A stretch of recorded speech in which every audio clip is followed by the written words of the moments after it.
I am really excited to dive into the next conversation. I'm excited to dive into all the conversations, but it's because you pick up so many interesting pieces of advice every time. So I am excited to dive into the next conversation, though, being Black on Wall Street. And before we do that, I did just want to cover some quick housekeeping and say thank you, first and foremost, so much for attending today. We are so excited to have you here. If you're just joining, your camera and audio will remain off, but we do encourage participation via questions, comments, what have you. If you're having technical difficulties, you can DM or tag myself or my colleague Paloma to help you troubleshoot. If you're looking to earn SHRM credits, it's on the top left, so you can use that code. And we're going to drop the code of conduct in the chat to make sure that we have a great experience for everyone involved. And so with that, I'm going to introduce today's speakers, Racquel Oden and Sienna J. Brown. So we've got Raquel Oden, who is the head of national sales for Chase Consumer Banking, responsible for servicing over 20 million customers with direct responsibility for over 980 billion in deposits and investment, leading to 40,000 plus employees. In her previous role, she was the Northeast Division Director, managing their consumer banking and wealth management business. Previously, Ms. Oden was an executive member at Merrill Lynch, where she spent 8 years in several leadership roles.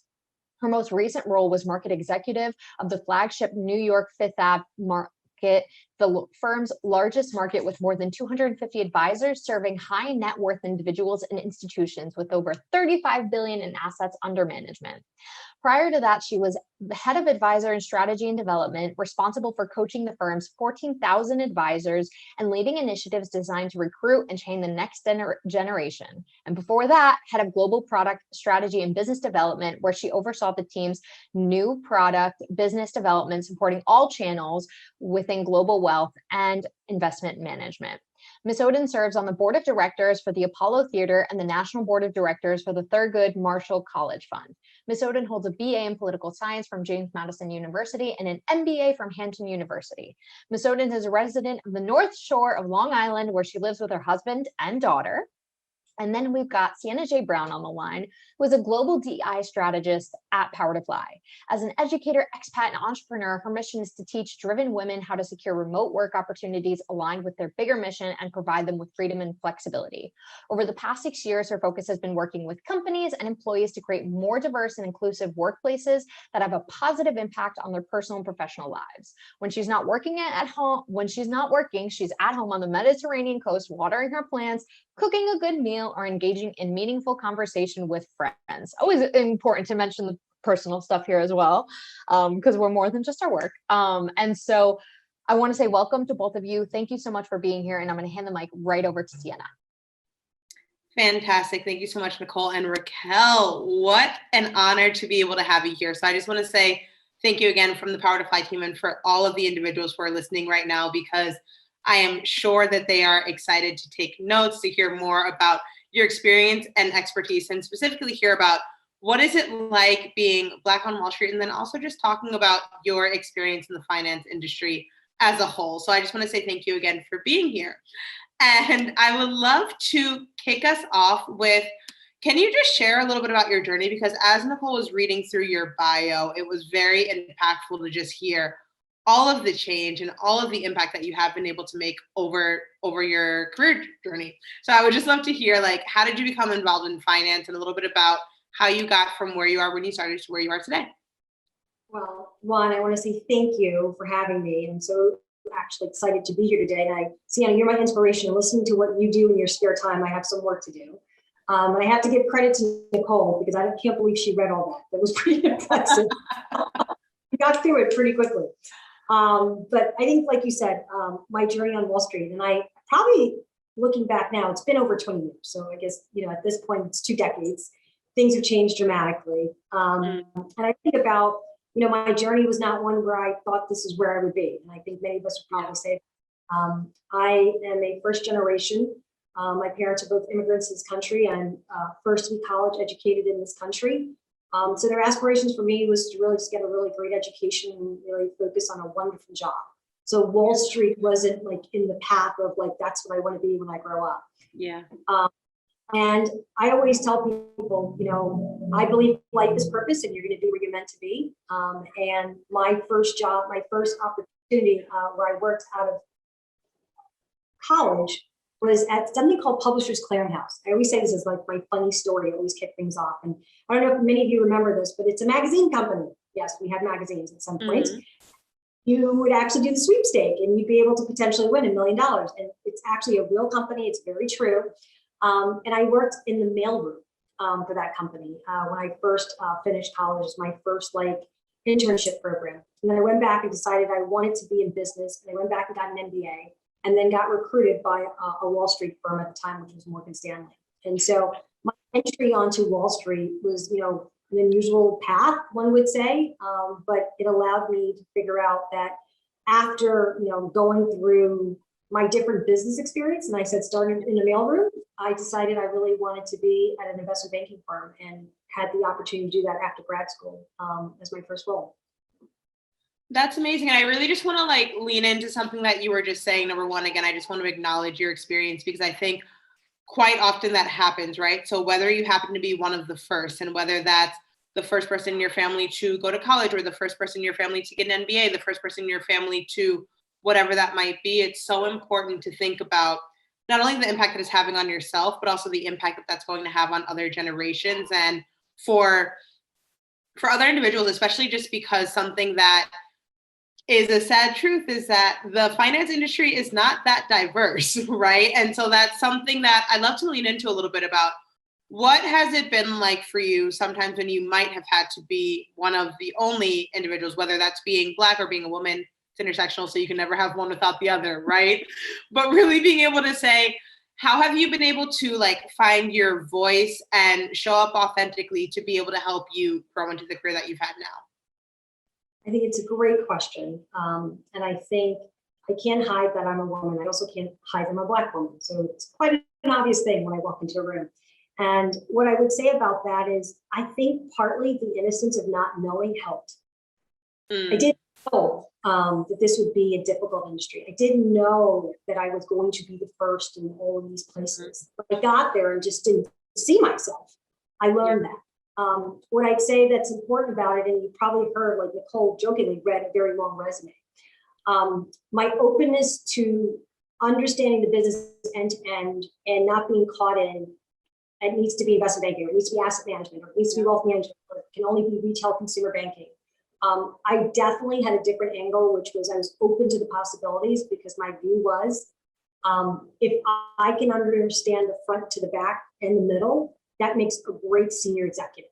And if I understand the person who's in the back office and operations and the technology person and that client-facing person that's sitting there in front of that client and that banker who's actually making the trade, like I really believed that that's what my career should look like, right? My ability to say it all front to back. And I think the other piece was, as knowing that you're the first or the only, or you don't see yourself often, you want to make sure you had no excuses as to why you couldn't get the next. So, and like I went back to school and got my MBA, and I got an additional degree in HTML coding. And then I made sure that any type of role, whether it was asset management, wealth management, investment banking, retail, there was nothing anyone was going to say that I didn't have experience. And so partly you go in with a potential different perspective, which is I wanted to make sure there wasn't a box I didn't check, so no one could tell me no. And that could be that is the other view of how you handle it, knowing that I know I'm not going to see a lot of me there, so I've got to give them no reason to say no. That also means that as women, and as Black women and as women, we add this extra pressure.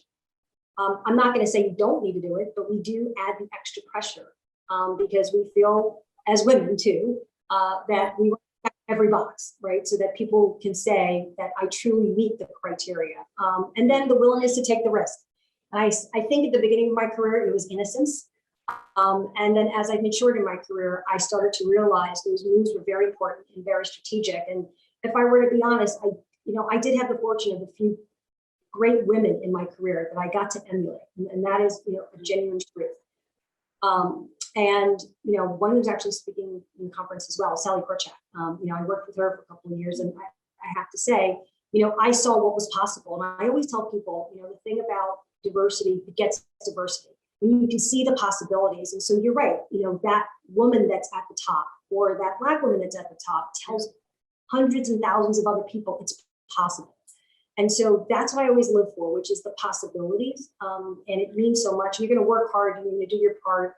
And there's lots of other things we'll talk about what you need to do in between, but then you know what's possible.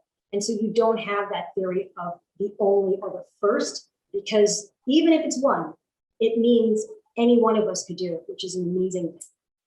Yeah, that's so important, Raquel. And actually, so I interviewed Sally at the beginning of the summit. And so I love to hear that connection there.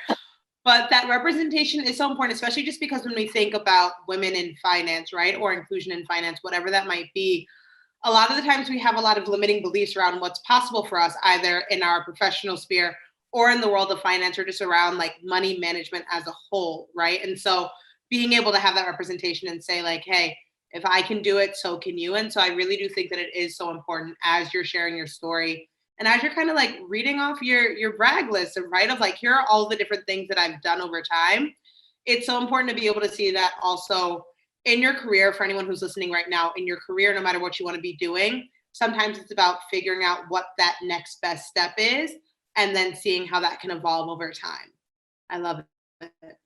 And the only thing I'd love to ask you about that, which is important as women too. Every step that you heard in that resume, let's put that aside. Some of it was backward, some of it was forward, some of it was side. They were not all up. And I always clarify that, right? Some of it was like, I'm just going to go get that experience, right? Which means I'm taking a step back on this one. And then that hopefully, gets me up on the next one. And some of it was completely lateral, right? And so I always tell that to people. Then you hear people with these resumes and these great things, and you say to yourself, like, oh my gosh, they went to this one. And it's not all upward trajectory. And I balance that part of the conversation, which is also be okay with getting the experience and be okay going left, right, back, forward, that ultimately, you'll land appropriately. Yeah, I love that. And then this also goes back to something that you were sharing before, of the fact that you wanted to know the ins and outs of how everything works, right? How it's like what's happening in the back room and what's happening when you're sitting in the seat talking to a client. And that's something that's so important. So when you were talking about your career growth, like now I'm the senior manager of global DEI here at PowerToFly, but I was laughing because my first job, I was doing PR at Vera Wang.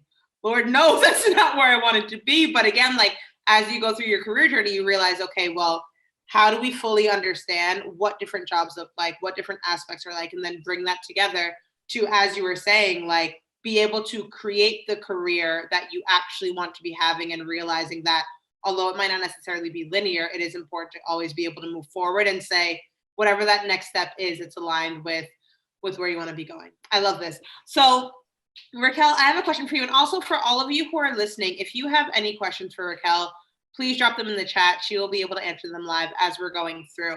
And so I'd love to talk a little bit about the JPMorgan, right? So JPMorgan Chase and the culture around diversity, equity, and inclusion, and how critical do you feel that is to the success of the company? Well, here's what I'd say. I think in life, as you go through the journey of your career, you get to the point where you're so grateful where you can work for a corporation where your personal and your purpose can come together at your work. And so I always tell people, you choose your firm. Like, you get to choose your firm, and you get to choose, are they lined up to who you are as a person, and you get to bring your full self and live your purpose in your job. And, I, have the pleasure of running now in our consumer business. So not the investment banking, asset management, wealth management, but our consumer business, which is, being there for everyday customers and doing it across 5,000 branches with 40,000 people. And I always tell people the impact we get to have every day of helping people figure out what it is to be financially healthy, whatever that means, as well as work for an organization that truly, genuinely understands our purpose is to serve the communities that we get the honor of having a branch there for. And if I serve that community, I have to understand the community. So we are a community branch. And what that really means is in those four walls of our branch, and when we walk out of it, what are we doing for the community? And I also have the pleasure of working for a pretty cool CEO named Jamie Dimon, who truly understands, when you can have scale and impact, if you're not doing it for the good of humankind and the good, just America as a whole, then you're not actually doing and living to your full purpose. And so I think about all that we've all been through. So I think about, for my teams, like we're considered essential workers. So we've been open the whole time through the pandemic. people the importance of waking up every day, living through this, and asking your team members to be there every day for your customers. And it's because of the communities that we serve. They needed us. And as part of that, also making sure that we were there for the social unrest in our communities. We were there, you know, with George Floyd. We were there for Breonna Taylor. We were there for COVID. We were there for, which we know many underserved communities, I think many of us knew about, that were more impacted by COVID, and being there to support them. And it's our employees that did this on a daily basis. And when we think about what we were able to do as an organization, this is where I say, you have amazing people that you employ as employees who live the purpose of the company and really drive the culture. But then you also have leadership from the top, and a CEO that committed 30 billion, you know, focused on, you know, social injustice. You know, we've had complete focus on helping underserved communities have home ownership, how to help small businesses, which we all know primarily impacted, which is the fastest growing entrepreneur, which is women, and to be specific, Black women. So who was hit the hardest in this COVID cycle would be women and Black women, specifically, as they are the fastest growing entrepreneurs, as well as they are what I consider women. Entrepreneurship is the future of our country, right? It's the importance of figuring out how do we support these small business with loans, with support, with PPP. And I just think about everything we've been able to do. And you get to test yourself personally, you get to test your organization in moments of crisis. And I've never been more proud and felt good about what we did and what we continue to do, because let's be very clear, this is not a quick recovery. This is going to be what I call being in for the long haul and committed for a long time as we uplift. Now that we understand and got to all see where we have a disparity for individuals in this country that are not experiencing the full American dream, and what can we do to make that better? Oh, I love that. I was like, I have chills also as you were just speaking about all of the work that y'all do. I really think that it's something that's so important, because when you talk about passion and purpose from an individual point of view as well as a corporation, that's what also leads to brand loyalty and customer loyalty, right? So you were talking before we hopped on that I'm from Brooklyn. There's a JPMorgan Chase right down the street of where I used to live by my grandmother's house. That's my bank account. I'm also a business owner. So like, when you were sharing that, it's like, no, these are real experiences. And then when you also think about, because again, in the past year, I think that there's been a lot of uproar from a lot of companies just kind of saying, what can we do? And it's very short-lived versus saying like how you were just sharing what JPMorgan Chase is doing. It's like, no, this isn't a one-time thing. This is a long-term investment in our customers and our clients and our communities that we're in. And so I really do think that it's so important to really lean into that. And so I wanted to pause for a moment, and I wanted to ask you, like, when you say purpose, right? When you say purpose in the workplace, and then as well in your personal life, I love if you could share a little bit with the audience of like, what is your purpose, right? And why did that bring you to all of the great work that you're currently doing now at JPMorgan Chase? I think we all have our own individual purpose. And I think for me, and it's, you know, thankfully it's been the same my whole life. It really is. And for me, my purpose is I was put here for a reason. It wasn't for me. I was put here so that I could be supportive, but more importantly, available to those who don't. And I live in the standpoint of my focus on, I'm completely committed to wealth creation and financial literacy for the Black community, right? And I think about what I earned and gained was not just for me. And the fact I stand on the shoulders of so many other women and African Americans who came before me. And the question that you have to ask yourself every day is, am I making it a better place for everyone? And everyone's a tough statement that people need to realize that that's how we as a society, as a community, you know, get to say that's what's amazing about this American dream, right? Is it better for, and if I can look myself in the eye every day and make it better for everyone today, then I lived my purpose.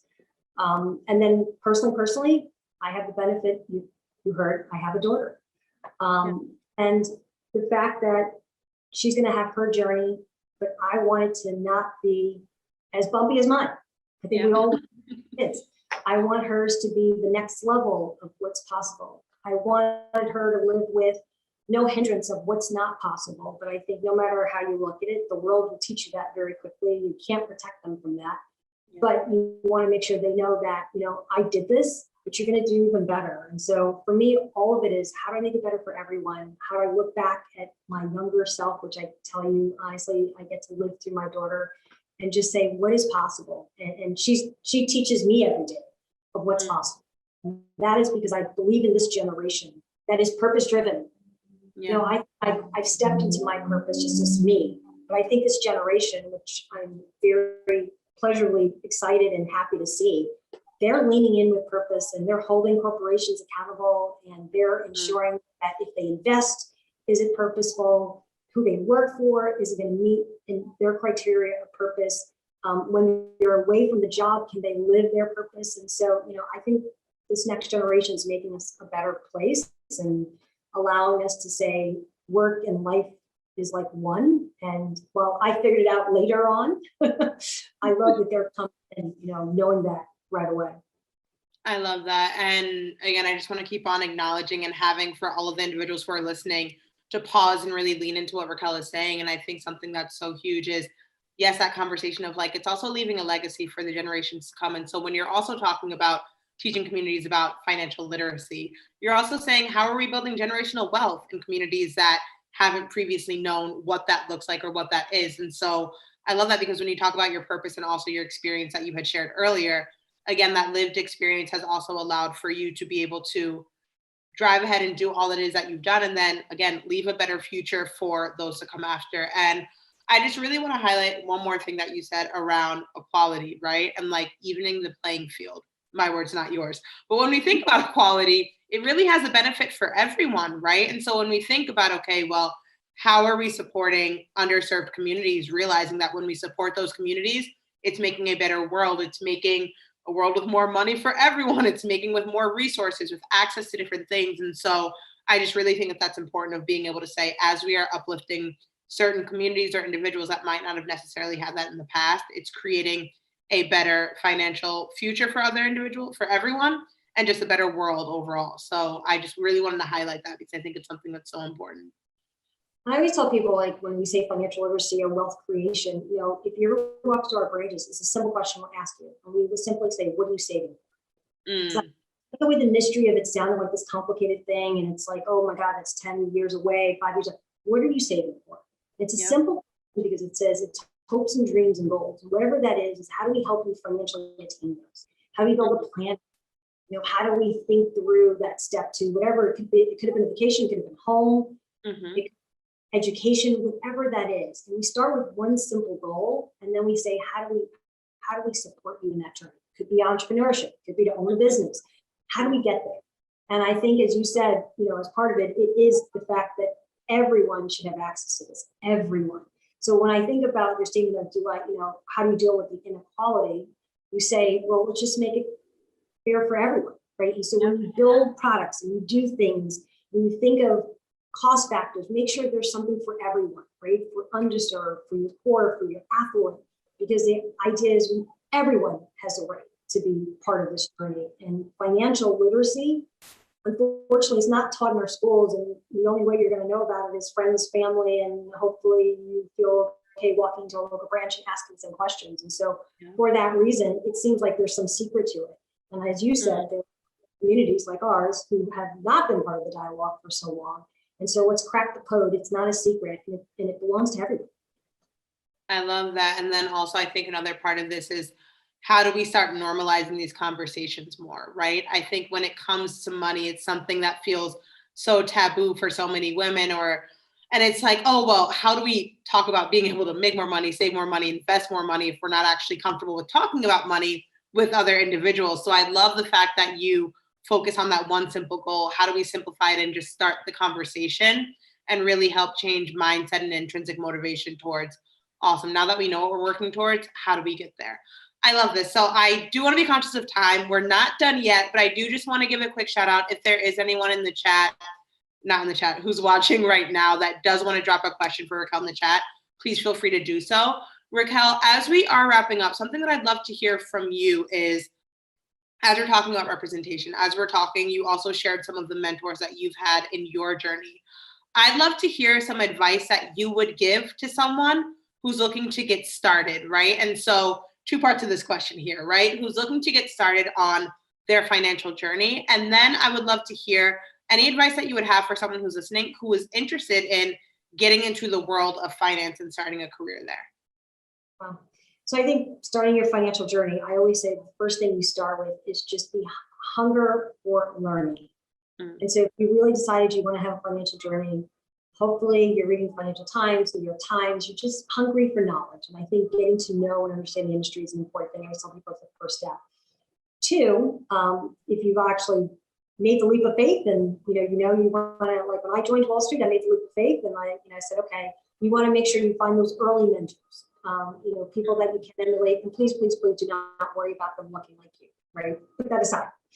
Go find the talented, best person that you actually see, that you admire, that you would like to be like, and they fail, white, all the above. And I would tell you, most of my mentors did not look like me, because obviously if I waited for that, I wouldn't have mentorship, right? We'd still be here, right? Yeah. Over that. But the good news is, the idea is they figured it out. And then, you aspire, which I always tell people as time goes on in the journey, as you've had those mentors. And listen, sometimes you should be in your industry, sometimes outside of your industry. And I say you build that, cabinet that you can go to that can give you the true advice. And sometimes there's going to be good days and bad days, and you pull in the cabinet for different reasons. And then you really work towards that real ultimate goal, which I talk about sponsorship. And I try to make the distinction there, because mentorship is someone giving you advice and guidance from afar. Sponsorship is what we all want to attain to get the C-suite spots. And, how do you make managing director? Who's going to put their name on the line for you? Who's going to speak for you when you're not in the room? Who's going to say, Raquel, she should be the one we think about for that next role. And we all know in corporate America that happens. And so, you really want to identify those sponsors, and you cultivate those very importantly in your life. And you want to make sure that you really feed those sponsors. And, if you're lucky to have one or two, it's not like 10 mentors you can have lots of. There aren't going to be hundreds of sponsors. That's a special spot. And I always tell people, when you're in your organization, you look for that, especially at the senior C-suite level. You can't do it without. Yeah, I love it. And then also just going back to what you were saying around what individuals who are listening are looking for regarding both mentors and sponsors.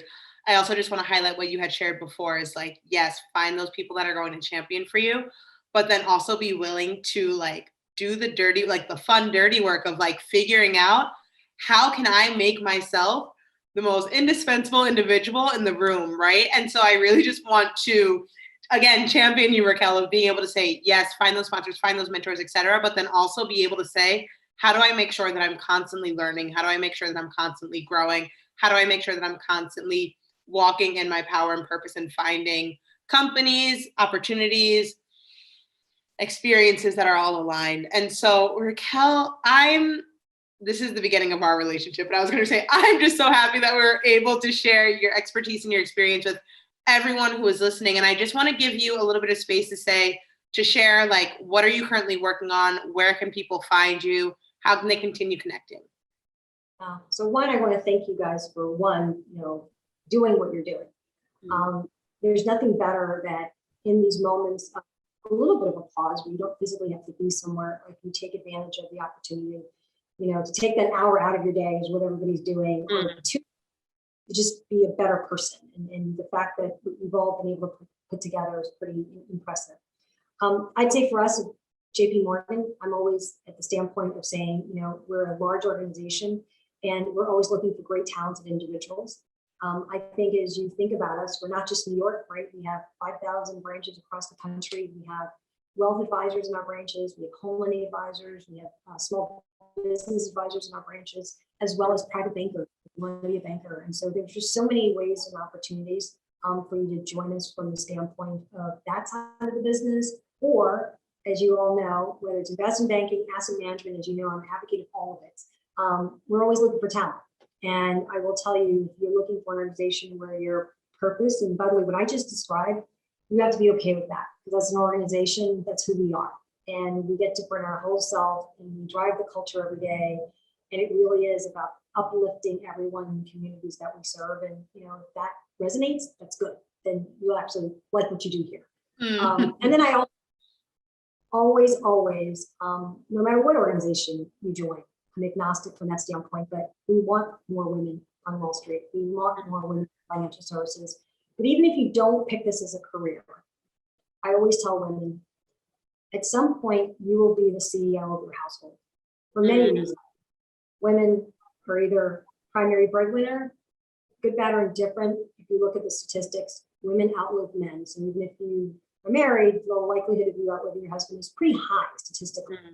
And so at some point, you will own the purse and you will actually be the CEO of your household. And so I always think of it as a crisis if we don't support women in getting more comfortable with finances and understanding they are the fastest growing entrepreneurs. And that's how we're going to really build a sustainable society overall. And so the time we invest in women and time we invest in understanding finances and becoming financially healthy goes a long way for generations. So I personally think there's nothing more important. Amazing. Well, Raquel, I just want to say thank you for your words of wisdom to everyone who's listening as we wrap up. I just want to appreciate and celebrate you one more time for sharing your knowledge, your expertise, and your experience. And we cannot wait to hopefully see you in a new summit. And for anyone who is listening, definitely be sure to reach out to Raquel, figure out more information around JPMorgan Chase if you're interested in joining them. And again, Raquel, I just want to say thank you so much for being a part of this summit.